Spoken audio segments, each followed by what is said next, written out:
All right, it's another day. We're back at the shop, and I had to kind of cut off. But hey, look, the copper fairy showed up again this morning. Got some more nuggets, and we're gonna have some more coming. And then this is the wire we picked up last night. That's the bonus wire. Wait till you see where I got that. This is all the stuff I have to go through and sort. We got some Romex, some Cat 5. We're gonna add this to the Cat 5. I don't even know if that's Cat 5, but we're gonna call it Cat 5 because we get a better price for it. And I'm kicking myself in the butt because I've literally sold bins of that stuff as number 2 insulated, and that Cat 5 is another category worth more money. Now, before I get into our stripping party, we filtered a lot of oil. We're almost down to it, so I'm gonna shut this down real quick. Because I want to clean the bowl, because I'm noticing we got a lot of moisture coming down our final pipe here. Now, this could be from a couple reasons, but I'm thinking the bowl might be actually full.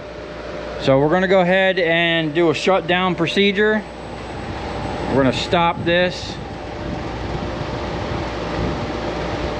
I don't know, did that stop? I don't know. We're going to close this valve. Hopefully it keeps its prime. Okay, that stopped. Usually that thing winds down.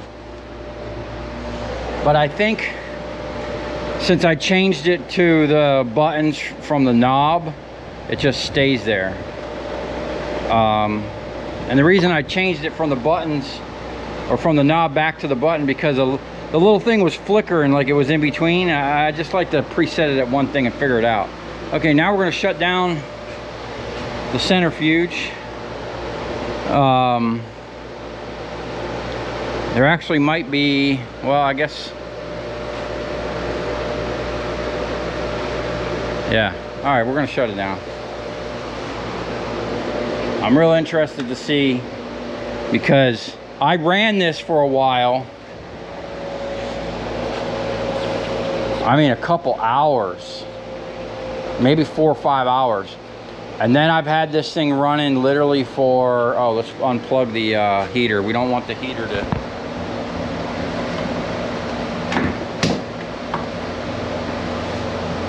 we're gonna have to set up a system of switches, because this is gonna be a process. And oh, but this thing's been running, gotta been running for 12 hours straight now. So we'll let that wind down. While that's winding down, I'm gonna move some stuff out. We gotta get this scrap out of here. Probably gonna load some things on the trailer.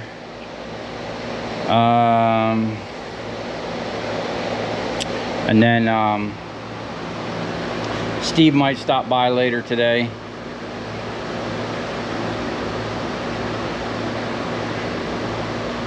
So I gotta figure my next move. This tote here I'm gonna bring down and clean, and I'm gonna clean one more of those totes, get rid of this one. This one here is gonna go away. I'm gonna probably just cut the top and use it for scrap. This one here I'm gonna use for now, but eventually I'm gonna cut the top and use this for scrap. But for now, now this is what we got. I don't want these ones with that style.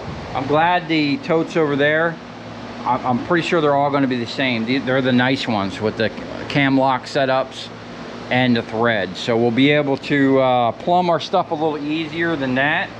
I mean, we figured it out. Where there's a will, there's a way. But it's just much easier with the threads and being able to have the cam lock. These ones here will be just dedicated to scrap. I've already cut a hole in the top of this one, so we'll get that cleaned up and send it off for scrap. But I'm gonna pull that bowl out of there, then we'll come back and see. I mean, as much as that cleaned, there should be a lot of sludge in there. I do have a, so I'm going to be doing something where not only, I got to figure out why that water's getting there, but I got an idea how to get rid of that. And I'm going to do something like this. I'm actually going to put a T here, bring that down, put a valve, okay? And we're going to have a bunch of stuff with valves on it that are going to go down into the waste bucket. And then eventually I'll probably run that waste bucket through the system again.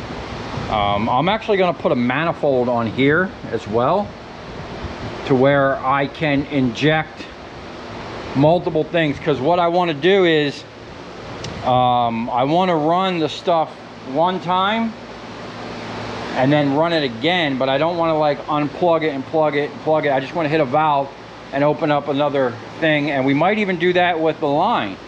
So the line feeding, I can just hit a valve and swap over to different tanks. I can use that pump to do a lot, and I think I'm going to do that. That way I can transfer from one tank up top just by hitting a couple valves. We can use one setup, and I'm just going to write down the speeds for whatever process we're doing, you know.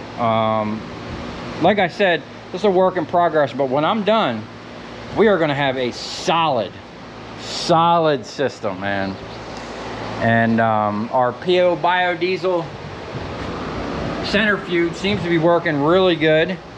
I do have a couple questions about the heat, how to actually, like, if they know the actual number on here for the gallons per minute. When I start this back up, I am going to bring over a jug and time it and let it run for an hour into a jug and see what happens. That way we can kind of get a good baseline, but we're going to figure out how to not get moisture beyond here. The fact that there's moisture past the centrifuge, now a lot of this didn't show up until I put the heater on, and I let it run for literally 12 hours straight. So it might have filled up to the point where it was actually letting water get by.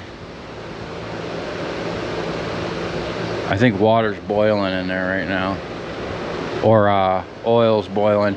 We need another valve down here. And matter of fact, in my original system, before anything went into my big tank I would pressurize and push through my filters, I had basically I took a propane tank. See if I got one around here. I thought I had one. Yeah, here we go. I'll probably do the same thing. I'm gonna get an old propane tank because it was easy to. The round bottom works really good for pulling out water. So I had a propane tank like this, right? And I put a valve on the bottom. I would bring the oil in here. I welded a bung here. Bring the oil in. So as the oil came in, any water, heavy particulates would go down. Now this is big enough to where the flow, it wouldn't just be in and out. It actually take a while to fill up and take a while for the oil that's being injected to get to the top. It would actually let some of the stuff settle. And I had another bung over here that would come out. But I think next time what I'm going to do is I'm just going to take it right out the top so that it comes out. And this is going to do a couple things. This is going to be a last, you know, right before this, sludge and water can get drained off before it goes through the heater, you know. Just one more step. Like I said, with the settling system I had before, I never had water come out of there, even though I built that system, and it would take the water out, you know, and let stuff settle. Especially if I'm running at 5 gallons an hour, the amount of time the stuff's going to sit in there, it's taking a while for the stuff to actually go up. It's going to help settle it down. So hopefully we can eliminate this here. And another thing I'm going to do is probably get a bigger tube. I'll probably use a big tube like this so that the oil stays down at the bottom. And then what I'm going to do is have a T and a T with a suction on it, and we're just going to suck air through it But on this end, I'm gonna have one of these.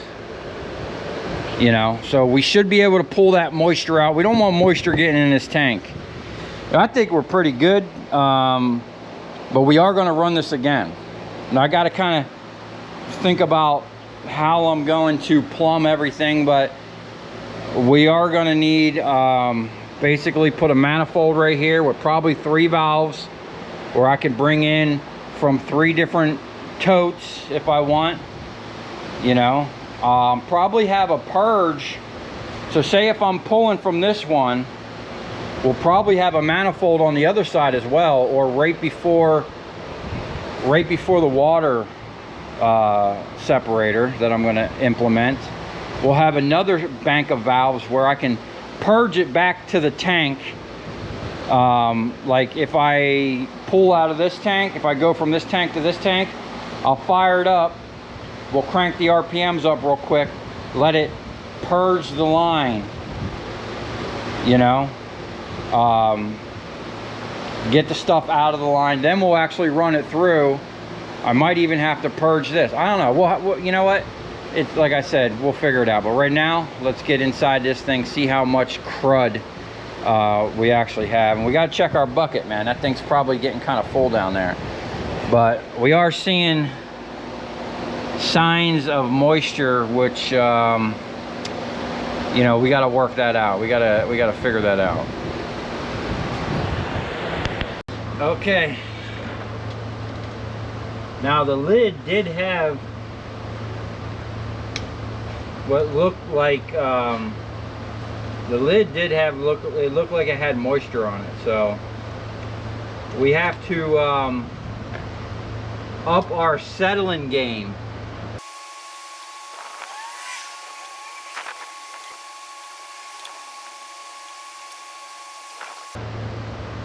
Wow.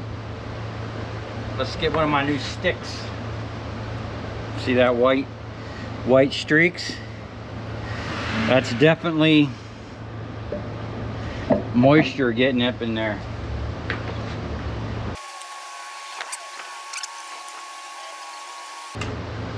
I think the plastic scrapers are going to be the way to go.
That stuff is nasty.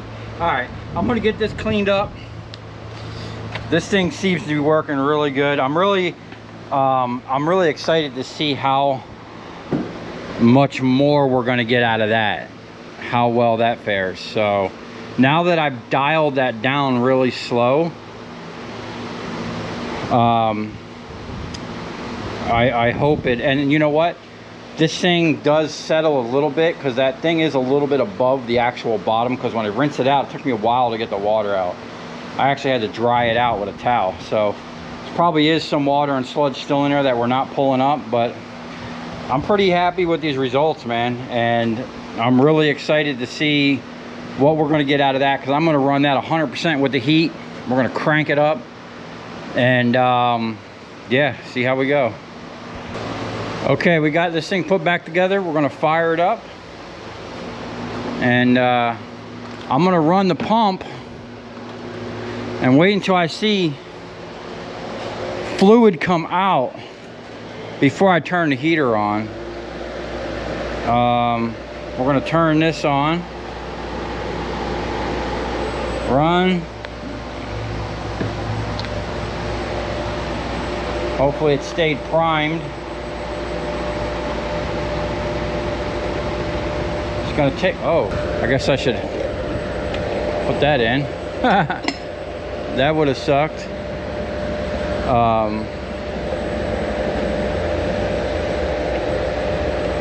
Oh God, here we go.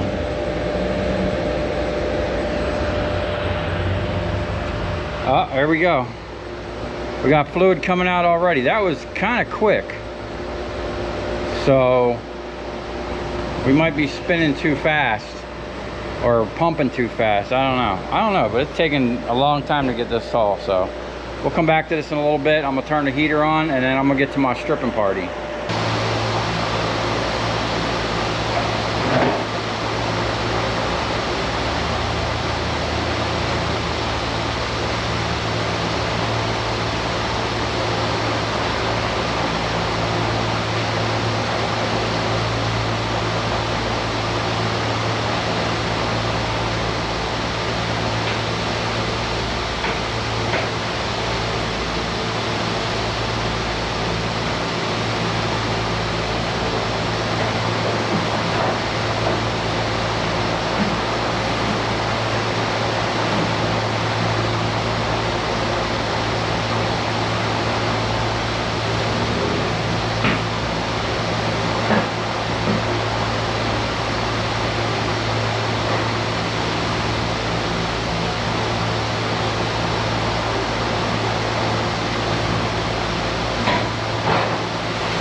right, here we go. We got a monster pile here. Now, we got some of these things. They're tough, man.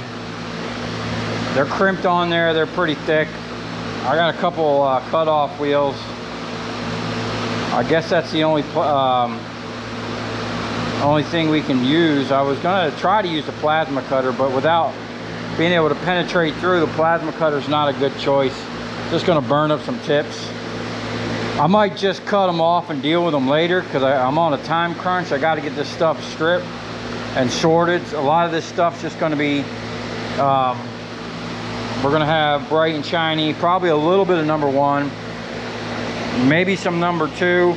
Most of that stuff we're going to throw in the Cat 5 category, and then Romex. So we should have a nice chunk of wire when we're done. I'm hoping we can pull about $2,000 out of this. I probably got over, I mean, it should be more than that. I probably got maybe $3,000 out of this. I don't know. I think we're gonna gain a third. So I think I got $2,000 into this. This came from 2 different people. So it's kind of a mixed bag of stuff here, but we got some nice stuff, man. And the guy told me when I bought this, I asked him, hey, is that all Romex? And he had a couple nuggets down in there. Got myself a little bonus. A little bit of spaghetti #1. So I'm gonna just throw all the bright and shiny in that bin right now. Throw it over here. And then the rest of the stuff, I gotta find a bin for, or drum. I don't know, man. We're running out of drums and bins. So, oh, last time I used them bags. Them bags came in handy. We'll just use them bags again for the Romex. That worked out pretty good. All right, man, here we go. Got the wire stripper all set up. We got Oliver. He just got off of work. He's gonna work some more. The dude's a hustler.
All right, we're getting down to it. So we got a couple little nuggets left. And a whole pile number one. I don't think I'm going to strip all that. I might strip a little bit more, but that's like one step below where I usually cut off. But there's so much of it, and it's stripping pretty fast, and it's coming out nice, man. We got a nice pile in here so far. Some big old nuggets in the bottom. That 600 adds up quick. What we're going to do now, we're going to change gears. And hey, grab one of them white bags right there. We're going to start sorting the Romex from the Cat 5 cable. There's some already bright and shiny down there. Then all this stuff here, the spaghetti, we're just going to send it. And then what I'll do is I'll probably just add half of that to it. We'll strip a little bit more of it, but I'm not going to strip it all. It's just too tedious. But we will strip a little bit more of this stuff. So we're going to sort this real quick. We're going to have number 1 insulated, number 2 insulated, Cat 5, Romex, bright and shiny. So it's going to be a good little scrap day. I think I'm going to I don't know what else I got ready, but I gotta go sell this off for tomorrow. I don't want to sit on this over the weekend. And I got something to pick up with my trailer down south. So I gotta figure about rounding up some other scraps. Or I'm just gonna take this as it is. So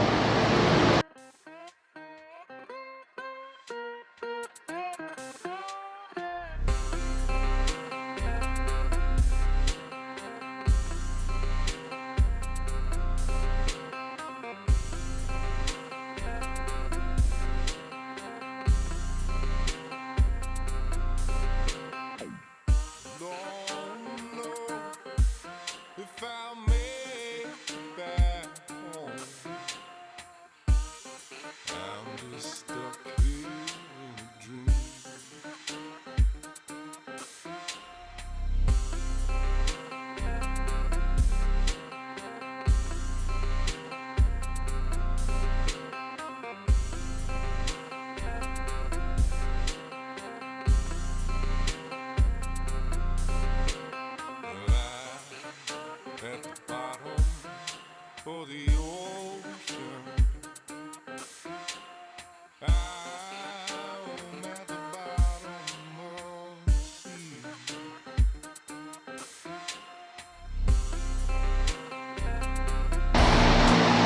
all right, we got a nice little pile. So I did put this on the scale. It weighed well, just a little bit under 800 pounds. Yeah, it was like 840 minus the thing, so it was like 8 or 780 or something like that. But we have a lot of number 1 that I didn't get to. I'm not going to strip it. I'm already done with it. So we're just going to clean this mess up right here. And then, yeah, we're going to head down to Miami tomorrow with the trailer. Hopefully go pick up some totes. I got one other thing I'm supposed to be picking up. And then we're going to come back here and try to clean the bench off, man. You know how that bench just stays with scrap. That scrap's been on there for about 2 weeks, so it's about time. We got transformers. We just got a lot of stuff to get out of here, man. So I got a busy week next week, so we got to make a lot of movements. You know, this week. Today's Thursday, so between Friday, Saturday, and Sunday, we got to make a huge dent in some stuff. And yeah, wait till you see what I got coming up, man. It'll be about 2 weeks. Anyway, this is going to be like 2,800, just shy of 3,000. Now, I think with everything here, I think we can pull a $4,000 ticket. So let me know in the comments what you think. What do you think we're going to get out of this, the Romex, the Cat 5, the number 1, the big pile number 1 there. We got a decent amount here. So let me know if you think we're going to hit $4 grand. I I think we're gonna hit 4 grand pretty easy. Some of this stuff pays pretty good. We got 3 bags of Romex at like, I believe that's $2.20 a pound. And $1.40 a pound for the Cat 5. $2.90, I think, for the #1 insulated. Big pile there. I'm gonna throw that in here now, and then we'll see you tomorrow when we go down to the scrap yards. All right, here's the ticket for all that wire. We had 239 pounds of Romex. Now that Romex is more stuff from Michael Jordan's house, so it's more celebrity scrap. We got $2.25 a pound for $537.75. Bare Bright Copper is $7.99. DAG, almost 800 pounds. At $3.85 a pound. That came down 5 cents from what I was quoted for $3,076.15. Then we had #1 wire, 367 pounds, $2.82 a pound. That came down 8 cents a pound from what I was quoted. $1,034.92. And then the Cat 5 wire, 93 pounds, $1.45 a pound for $134.85 for $4,783.96. Now, that Cat 5 wire, man, I'm kicking myself in the butt because I've, over the years, sold that as #2 insulated and basically been eating 40 cents a pound. And I've had piles of that stuff, man. Literally, if you watch my outro and you see at the end the guy grabbing a pile of wire with a Bobcat, that was all Cat 5 wire. And I sold it as #2 because I just didn't know any better. So, hey, you know, you learn something new every day. So, anyway, if it comes far, thanks for watching. Stay tuned because we got Oliver here. We're cleaning out the dump trailer. We're cleaning out up front here. We're cleaning out the shop. You'll see some things missing that got moved around. I'm cleaning off this shelf. Probably going to get rid of the whole shelf and replace it with totes for the time being. Yeah, we're making some moves over here. And I got a big, I got something coming up here shortly that's going to be awesome. And we're going to need a lot of fuel for it. So we got to keep on blending, man. We're almost at 250 gallons of clean oil. Got the heater running. Got the thing running. Oh, I got to turn on my fan. It's getting kind of warm. I keep this fan on to keep that cool. We're going to have to figure out a whole system for this. But, hey, we're getting there, man. We're about to make our first blend. I got to go get some filter fittings for that static filter. Clean out one of these totes. We're going to pull that tote down so I can just put a barrel up there to blend with. We're going to be burning free fuel soon, so stay tuned.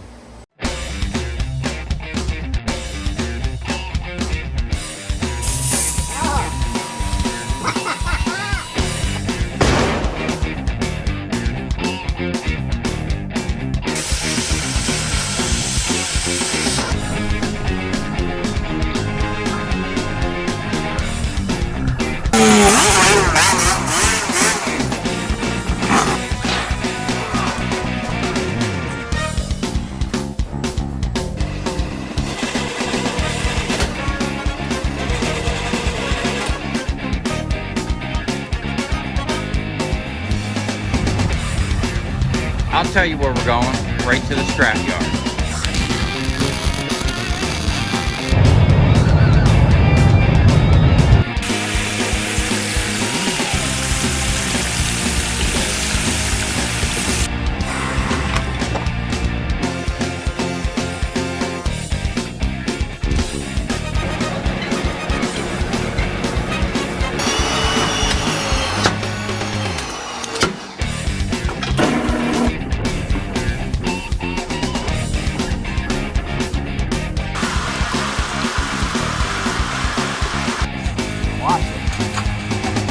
Dancing. You ever seen your copper dance before?